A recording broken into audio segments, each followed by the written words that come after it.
Hey guys, welcome back to Let's Play Football Manager 2017. We're here into the Europa League quarterfinals and we're going to take on Inter, as their name says in all capitals for some reason. Obviously it's at Wembley. I believe Spurs are going to be playing in the Europa League, or they should be playing in the Europa League as I record this, at Wembley as well, even though it's not been particularly kind to them. Now, we have a bit of a problem. Due to the unique way that Football Manager is coded, we're actually playing on Thursday and then we're playing on Saturday because, you know, fuck you. Says the game. Yeah, why Sports Interactive cannot code something as simple as this is absolutely baffling to me, and it's the little things like this where, come on lads, are you paying attention? Why is something this simple not in the game? That is monstrosity that is, I can't even put words, I'm making words up now. That is so unfair, it's unreal. And it's Arsenal as well. It's not as if we're playing, you know, Middlesbrough or something, or Burnley or Hull. You know, we're playing Arsenal, we're playing the league leaders, the team that's only lost once all season. I just find this baffling. Why is that? Why is this not? Why is it not been fixed? And why is it in the game at all? It should just. Oh, sorry, having a bit of a moan here. Yeah, so we're going to be playing Inter, and then 48 hours later we're playing the fucking league leaders, potentially title decider. It's just bewildering, really. So this is the team we're going to be playing. It's very similar. I think, in fact, it's two changes to the team that played Manchester United in the previous video, with Son coming in for Eriksen and Dembele coming in for Wanyama. Looking at Inter's team now, Inter are a very strange animal in real life at the moment. They have a really good little team, but as I record this, I think they are, I want to say, like 12th in Serie A. They're not performing very well at all. I've just watched BT Sports' European Football Show, which is a brilliant show. I'll talk about that in a moment. I really do urge you to watch it if you're looking for European football action. But yeah, they've got loads of good players. You know, there's Davide Santon, Jason Derulo, Murillo, Handanovic, Kondogbia, Brozovic, Jovetic. You know, some really quality players. Ada, for God's sake, Lord Ada, Perisic. They have a lot of Croatians. I just realised. Gary Medel. So, yeah, I think this is a good little team from Inter, and I think they'll cause a few problems. But we're at home, and as I say, the home weight on Football Manager for me is quite big at times. So hopefully we can put that to good use. Now, as I say, BT Sport. For the most part, I think they actually have done quite well. Their coverage is quite good. I don't like the fact that they have split the football market, so to speak, or the broadcast right for Sky. Usually Sky could create a monopoly, and at least then it wasn't terrible for the consumer. Now it is. But I will give them credit and say that their European coverage is fantastic. That's mainly because their pundits, or what I'd call pundits, or their experts, so to speak, are actually really good. And this ties into the European football show. So it's a show that airs on Sunday night, and it recaps all the games across France, Italy, and occasionally Portugal and Germany.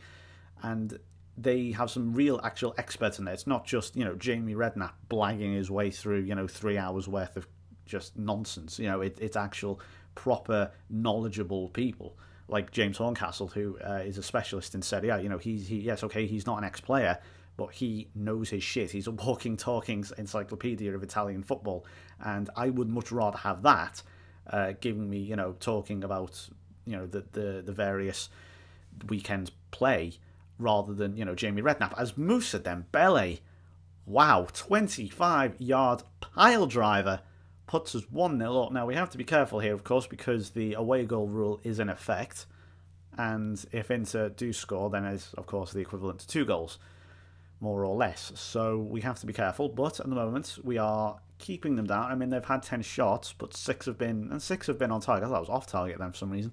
But yeah, there's no highlights, so that's the main thing.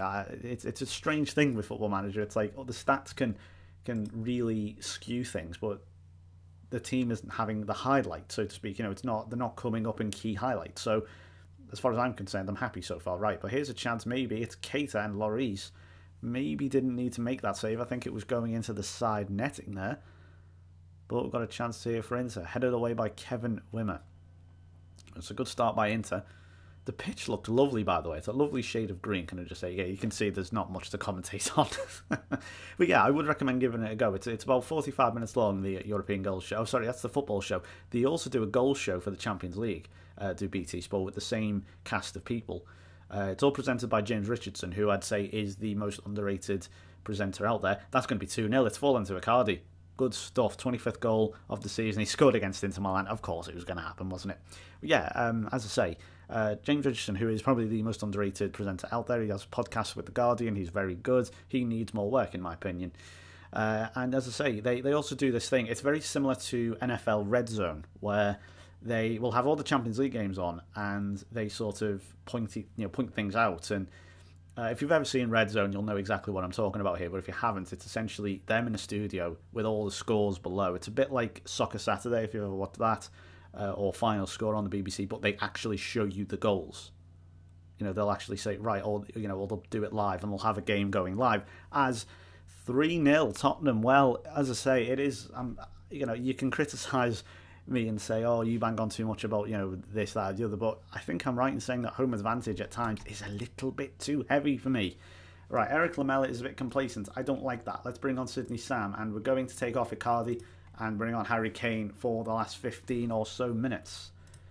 And I think, hopefully, Dembele, biggest mistake I think I've made this save, and I've made quite a few, but was not playing him against Manchester United. I don't know why. I thought Wanyama, I thought defensively it might work. That was an atrocious idea. Here's Sidney Sam. It's 4-0. It's 4-0. Sidney Sam with his 9th goal of the season. I tell you what, for the price we paid for him, you'd say 9 goals is not bad at all. I would not argue with that. But look at Moussa Dembele again there. 9 rating. Absolutely outstanding. And, well, once again, we have crushed a team at home. It's Inter Milan, and we have 1 foot into the Europa League semi-finals. Well, they are very happy, and that was, I think, the best possible route for us there. Oh, look at that heartbreak for Leicester in the quarterfinals of possibly their first Europa League. I'm not sure if they've ever played in the UEFA Cup or whatever it was called previously to that. But look at that, Anthony Martial there, 93rd minute winner. It's an away goal as well. Goodness me, but yeah, 4-0 for us here. That's really good. Demolish Inter, and well, we have to go away from home, but I'm feeling quite confident after that. So it gives us here now a good run to take on Arsenal, even though we have no recovery time at all. Yeah, in fact, I'm going to play this live. Okay, I've just pressed continue. And any second now, it will be game day. If the game wants to actually... Oh, they're playing... Oh, I've totally forgot about the Friday night game then. A game that I would be so uninterested in, it's unbelievable. West Brom versus Middlesbrough. Right, I'm going to fast forward through all this. Oh, actually, before we do that, record points haul. And we're still miles behind Arsenal. Goodness me. Oh no, we haven't actually done it yet. It will be 77 points, you'd have to assume, with like 8 games left. That we'll crack that. So yeah, that's all the games left. We're taking on Arsenal next. I'm going to fast forward to it. This is going to be huge. Okay, here we are then. So that was a lot quicker than I thought it was going to be. Arsenal versus Tottenham. We are the lunchtime kickoff despite playing on Thursday night. Just amazing. Sports Interactive. You deserve all the awards. Anyway, this is the team we're going to be playing. Lloris, Walker, Alderweireld, Vertonghen, Rose, Dyer, Dembele, Ali, Lamela, Eriksson and Kane. Yes, as you can see, the conditions aren't actually that bad. It's mainly because, we're in the Premier League. Generally, Premier League quality players have a good level of natural fitness anyway, and this is a young team. There aren't a lot of older players here. I think the oldest player, I think it's like Hugo Lloris, and he's like still only 30, which is really young, still quite young for a goalkeeper. So I think that's helped us a little bit there. I think if this was an older team, if we were like Inter, for example, if this was Inter Milan, if it was the other way around, I'd be screwed, because even actually then again, Inter have quite a young team, certainly for Italians. But do you know what I mean? Naturally, if we had an older team, we would be a bit screwed here. Well, we're going to the Emirates. This is either going to suck badly, or we're going to turn them over, and it's going to change the whole course of the series. So no new change. Danny Welbeck's back, by the way, for Arsenal, which is rare. They have Lucas Perez, who's of course done absolutely nothing. I'm fully aware he's been injured, Arsenal fans, before you jump on me. But yeah, he seems to have just come from nowhere on this game. And as always, for Sports Interactive are so good at predicting good players, aren't they? Chernob Samba, for example. No, I'm being very selective there. Of course, I'm joking. Let's get into it then. I'm fed up with waiting. This has been the crunch game. We've been building up to this one for a long time. This has been the massive game where I said at the start of the season, ooh, look at that. This could be the title decider. And in reality, if Arsenal win this, you are going to have to imagine they are not going to throw it away. Oh, and Moussa Dembele, goodness me, he is all of a sudden, I don't know where this has come from Dembele, and Eric Dyer. Okay, Lucas is now injured. Eric Dyer is injured. There's a lot of injuries going on at the moment, but we're doing well here. Dembele, it's Lamela, it's Kane, it's poor from Harry Kane. I don't know what he's doing, but I got a chance here from Danny Rhodes. It's Harry Kane. He's hit the bar. I don't believe it, from about 3 yards out as well. And now here's Lucas Perez, and the two injured players going head to head there. Eric Dyer pickpockets him. Lovely. So as you can see, if we win this game and then the game in hand we have on Arsenal, then things are going to be very interesting indeed. Now, look, another injury. This is probably because they've played on a Wednesday or something. And then again, Wednesday to Saturday is not a particularly difficult one, is it? Right, so I think we need to say to the midfield, you went bad. I think Harry Kane, let's try that as well. It's actually, I mean, considering really, the build-up, this has been quite a bit of a damp squib so far.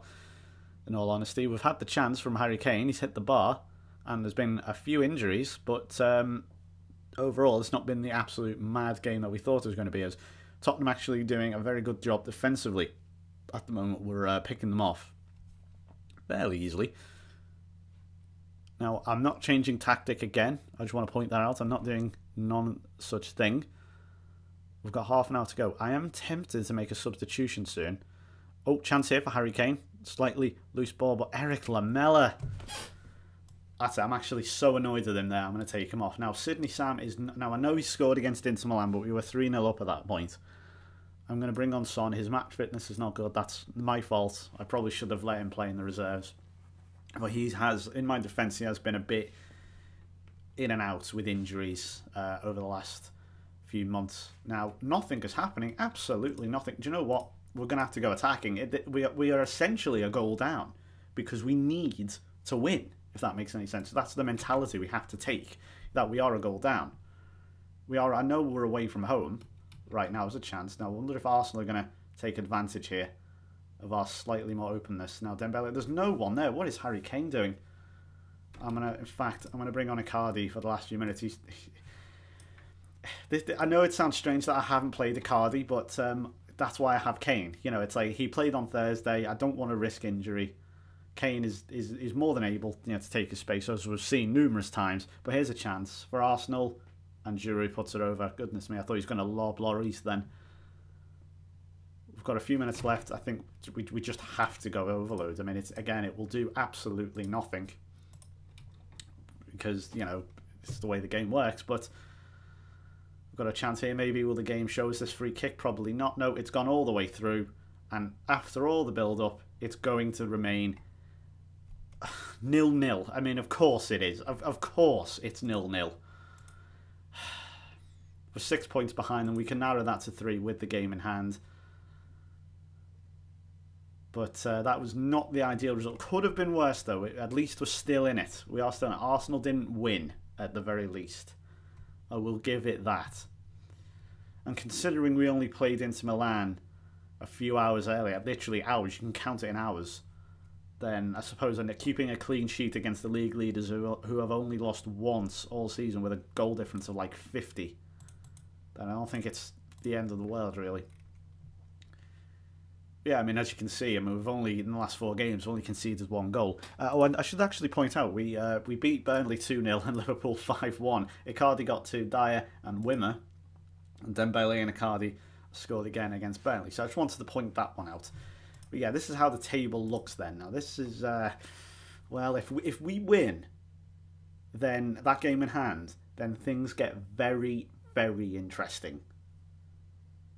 We're well away from Manchester United now. I'd be amazed if we threw that away.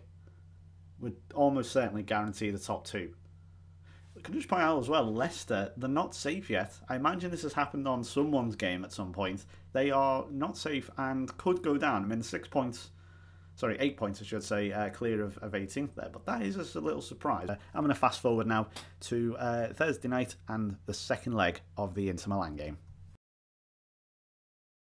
Okay, and we are back once more, and we are taking on Inter in the Giuseppe Meazza, or the San Siro, as some of us will know it. And this is the team we're going to be playing. We have Hugo Lloris. It's as you expect this time. In fact, you know what? I'm not even going to go through it. It's as you know it. It just let's keep it simple. We're going to play Son and Lamela. I'm not taking any chances here. It's 4-0, but as we all know, Football Manager likes to throw up a few surprises here and there. So all I'm hoping for is a dull, boring game with very few goals, nothing happening. I mean, if we score early on, then that is game over, as far as I'm concerned, because of the away goal rule. They didn't get one, they would have to score, I think, then 6. As much as Football Manager likes a few goals during these 2-leg games, I don't see that one happening personally. But yeah, as I say, if there is now time for there to be a boring game, then this will be it. Although I don't think it really works like that. Here comes Delhi, and that's been cut out. So this is where I think the standard, structured, slightly not overly attacking, but not thoroughly conservative either, sort of tactic comes into play here. And we've got a chance here with Son Heung-min. He's played in former Inter Milan player Mauro Icardi, and he scores in the San Siro against Inter Milan once again. That's 5-0, and that really is game over now. They have not even registered a shot in the opening 10 minutes here, Inter Milan. And, well, what else do I really need to say here?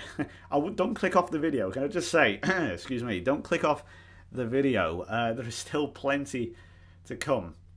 Well, at this point, I might as well talk then about my upcoming save, which is Ajax Cape Town. If you are in the future and watching this and want to know a bit more about what else I have on FM17, then here I will talk about it. So Ajax Cape Town, yeah, in South Africa. Now, the format of the videos is going to be a little bit different to what I was told. I'm not even going to acknowledge that goal from Keita there. It's going to be a little bit different. Now, you may note, excuse me, you might notice the slightly sporadic nature of video uploads. I have sort of, I've uploaded, say, a couple of videos, and then I'll go like 4 days without uploading. And that's because my sort of schedule, real life schedule and everything isn't really built around my YouTube channel. Originally, years ago, it was. When I was a student, at university and, working, even being unemployed for a short while, that's all I had. Now, I have changed my life a little bit around. I work certain hours, I go to the gym a lot more, for a long time, for about 3 or 4 years, my YouTube channel was my main focus. It was something that I concentrated on 100%. Nowadays, that is not so much, and maybe you can tell, I don't know. But for me, what I'm going to do with the Ajax Cape Town save is I'm going to upload as and when, essentially. And they are going to be season reviews. They're not going to be... I'm going to do the occasional live commentary, obviously, but I'm not going to be doing a lot of them. Mauro Icardi with a lovely screamer.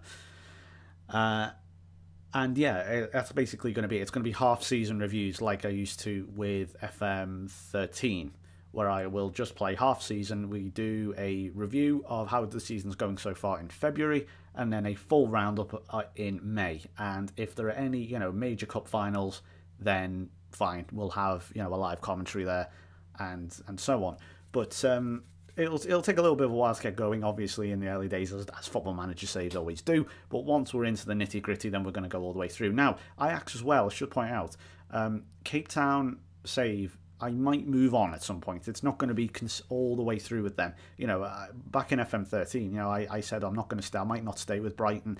I ended up staying with them for 14 years, moved on to Liverpool, moved on to Arsenal, moved on to Dortmund, moved on to Spurs, moved on to America, moved on to all over the place. I think I was at Nottingham Forest at one point for a season and kept them up.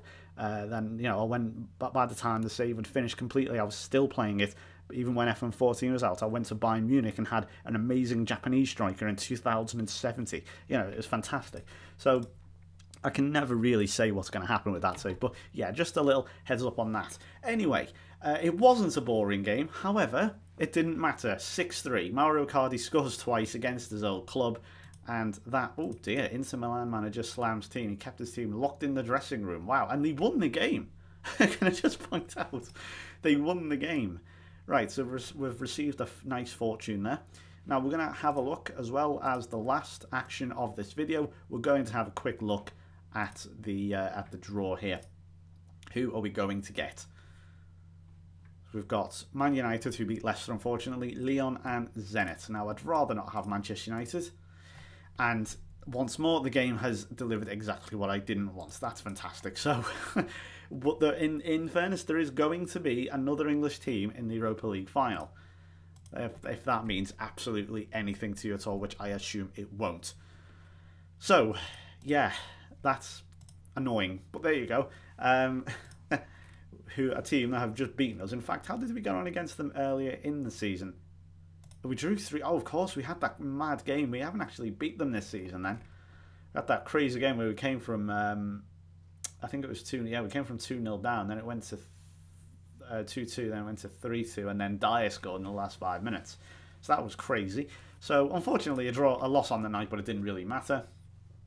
Mainly because I wasn't really paying attention, but there you go. Next game then. So the next video is going to be the next game, and it is going to be the game against Sheffield Wednesday, again in the FA Cup semi-final. Now, I know this one we should win. Can I just point out we should win it? Doesn't mean we will, but we should. So we're going to do this one live, and then after that, well, we'll see. We'll just see what the state of the league is, and it might change once more. It's still completely unpredictable. I have no idea where it's going to go. But until then, I will see you, and we'll. We have our ostrich friend Nigel Pearson as well welcoming us to Wembley, so that'll be good. So if you enjoyed today's video, please leave a like, and I will see you next time for the FA Cup semi-final game. Until then, bye bye.